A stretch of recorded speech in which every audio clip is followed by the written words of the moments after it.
അടുത്തായിട്ട് നമ്മൾ ടോക്കൺസ് എങ്ങനെയാണ് കോൾ ചെയ്യുന്നതെന്നാണ് പറയുന്നത്. ആഡ് ടോക്കൺസ് ക്ലിക്ക് ചെയ്തിട്ട് അവിടുന്ന് ന്യൂ ടോക്കൺസ് ടേബിളിൽ നിന്ന് ആ ഗ്രീൻ കളർ ടോക്കൺ നമുക്ക് ക്ലിക്ക് ചെയ്ത് കഴിഞ്ഞാൽ നമ്മുടെ ടോക്കൺ പ്രോസസ്സിങ്ങിലോട്ട് ന്യൂ ടോക്കൺ വരുന്നതാണ്. ഇവിടെ നമ്മൾ ക്ലിക്ക് ചെയ്തപ്പോൾ ഓൾറെഡി ആ യൂസർ ഒരു ടോക്കണെ പ്രോസസ്സ് ചെയ്യുന്നതുകൊണ്ടാണ് അത് ചെയ്യാൻ പറ്റാത്തത്. അങ്ങനെ വരുന്ന സിറ്റുവേഷനിൽ നമ്മൾ ടോക്കൺ പ്രോസസ്സിങ് വന്നിട്ട്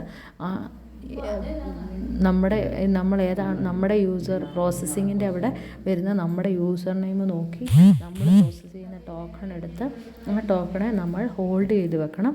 ആ ഹോൾഡ് ചെയ്ത് വെച്ചതിന് ശേഷം നമ്മൾ വീണ്ടും നോക്കി കഴിയുമ്പോൾ ടോക്കൺ പ്രോസസ്സിങ് നോക്കി കഴിയുമ്പോൾ നമ്മുടെ ആ കറണ്ട് ടോക്കൺ ഹോൾഡ് ആയിട്ടുണ്ടാവും. ദെൻ നമ്മൾ ന്യൂ ടോക്കൺസിൽ വന്നിട്ട് ഏത് ടോക്കണാണോ നമുക്ക് കോൾ ചെയ്യേണ്ടത് ആ ടോക്കൺ കോൾ ചെയ്യാൻ പറ്റുന്നതാണ്. ഇനി അതല്ലെങ്കിൽ ഈ ആക്ഷൻസിൽ നെക്സ്റ്റ് എന്ന് പറയുന്ന ക്ലിക്ക് ചെയ്ത് കഴിഞ്ഞാൽ നമുക്ക് നെക്സ്റ്റ് ടോക്കൺ ആരെ വിളിക്കണം എന്നുള്ളത് ചൂസ് ചെയ്യാം.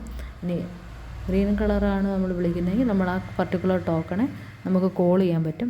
നമ്മൾ നേരത്തെ ആഡ് ടോക്കണിൽ കണ്ട ന്യൂ ടോക്കൺസിലെ ആക്ഷൻസ് തന്നെയാണ് ഇവിടെ വ്യൂ ടോക്കൺസിലെ ന്യൂ ടോക്കൺസിൽ വരുന്ന ആക്ഷൻസും. ഓക്കെ, ഇവിടുന്ന് നമ്മൾ ഒരു കസ്റ്റമറെ കോൾ ചെയ്തു. ആ കസ്റ്റമറാണ് വത്സമ ചാണ്ടിയുടെ അതർ കറക്ഷനിലോട്ട് ടോക്കൺ പ്രോസസ്സിങ്ങിലോട്ട് വന്നു. ആ ടോക്കൺ പ്രോസസ്സിങ്ങിൽ നിന്ന് നമ്മൾ ആ ടോക്കൺ കോൾ ചെയ്തു.